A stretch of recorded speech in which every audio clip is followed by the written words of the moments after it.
Tudo bem com você? Que Deus esteja na sua vida nesse momento. Eu gostaria de fazer aqui uma reflexão à luz da Escritura Sagrada a respeito de Atos capítulo 2, a partir do versículo 41, que tem como título A Fraternidade dos Crentes ou A Fraternidade dos Cristãos. Diz assim os textos a partir do versículo 41 do capítulo 2 de Atos dos Apóstolos. Os que aceitaram a mensagem foram batizados, e naquele dia houve um acréscimo de cerca de 3.000 pessoas. Eles se dedicavam ao ensino dos apóstolos e à comunhão, ao partir do pão e às orações. Todos estavam cheios de temor, e muitas maravilhas e sinais eram feitos pelos apóstolos. Os que criam mantinham-se unidos e tinham tudo em comum. Essa frase aqui, parte B do versículo 44. E tinham tudo em comum. Agora o versículo 45. Vendendo suas propriedades, bem, distribuíam a cada um conforme a sua necessidade. Então, vamos nos ater à parte B do versículo 44 e o versículo 45. A parte B do versículo 44, e tinham tudo em comum. Vendendo suas propriedades e bens, distribuíam a cada um conforme a sua necessidade. Nós estamos vendo aqui o início, o surgimento da igreja cristã no mundo, né? Onde ali eles começaram a se reunir, tiveram aquela experiência maravilhosa após o Pentecoste, né? Aquele poder que foi derramado, 3.000 almas, né? Vieram para o cristianismo. E o que eu acho interessante aqui, que no começo da igreja primitiva, havia-se uma comunhão, né? E havia também uma concordância, porque eles tinham tudo em comum. Como assim? Um não tinha mais que o outro, um não era melhor do que o outro, né? O que um tinha, o outro também tinha. O que um comia, o outro também comia, né? Não era aquela história, isso é meu, isso é seu, não. O que tem aqui é de todos nós, né? Somos uma irmandade, somos uma família. E a parte 45 é mais impactante ainda, porque aqueles que tinham bens, a mais do que aqueles que estavam chegando, que não tinha nada, eles vendiam suas propriedades, seus bens, e distribuíam a cada um conforme a sua necessidade. Por exemplo, um irmão que tinha 2 imóveis, vendia, né? E ali dava a condição daquele irmão também ter uma condição de igual maneira que todos estavam ali. Se um não tinha roupa, o outro vendia os seus bens e comprava roupa para aquele irmão.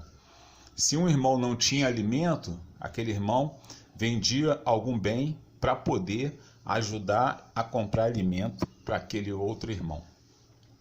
Só que a igreja, ao longo dos anos, foi passando por várias transformações, né?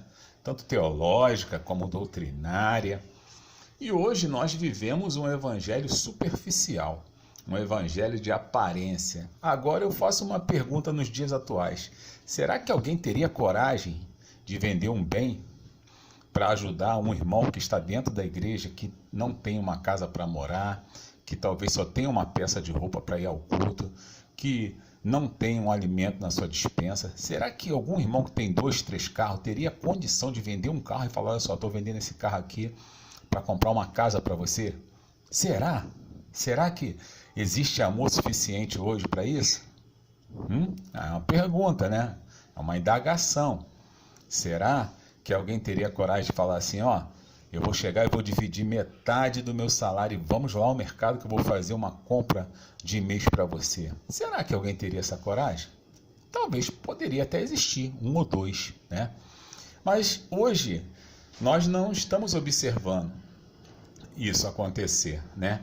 Se prega um amor somente teórico, porque prática não existe. Não existe praticidade, né?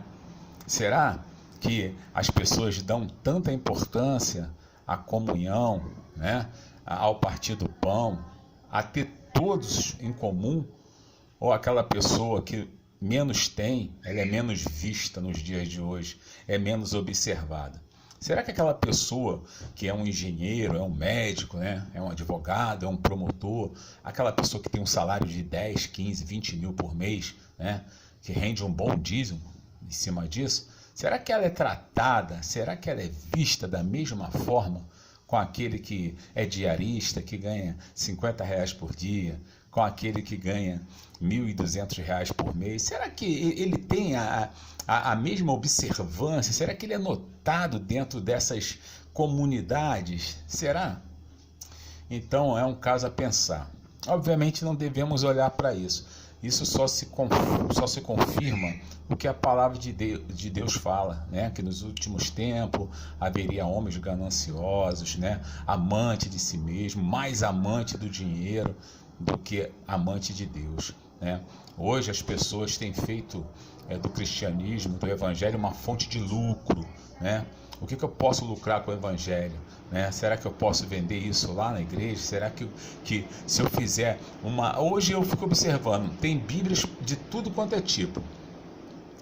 Hoje você encontra Bíblias de tudo, Bíblia pentecostal, Bíblia do estudo, Bíblia da mulher, Bíblia não sei de quem, Bíblia de Israel, é Bíblia de tudo quanto é canto, mas tudo uma forma de vender, sabe? De ganhar dinheiro, lucrar em cima daquilo que é de Deus.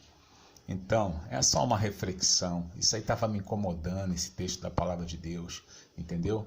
Então, se você é aquela pessoa que procura viver o verdadeiro evangelho, o verdadeiro cristianismo, sabe? É abençoar o seu irmão, é você ajudar o seu próximo. Não seja só o seu irmão da sua comunidade, da sua igreja, não. Porque muitas das vezes você pode ajudar uma pessoa que também não é do seu segmento religioso, tá? O amor ao próximo indifere de religião. O amor ao próximo indifere de bandeira, de igreja. O amor que realmente Deus se agrada é aquele que diz: amarás o próximo como a ti mesmo. Eu acho que qualquer pessoa que se ama, né, que gosta de si mesmo, jamais vai querer o mal para a sua própria vida, né? Jamais vai querer o resto, né? Se sobrar, não. Vai querer sempre coisas boas. Então faça isso também pelo seu semelhante, né? E não se esqueça que um dia todos estaremos diante de Deus. Não adianta a gente maquiar as coisas. Não adianta a gente tentar ser uma coisa que na realidade por dentro nós não somos. Deus conhece o nosso interior. Deus sonda o nosso coração. Então, ame, ajude, estenda a mão ao seu próximo, sabe? Sem olhar a cor, sem olhar a religião. Procure ajudar o seu semelhante. Que Deus lhe abençoe.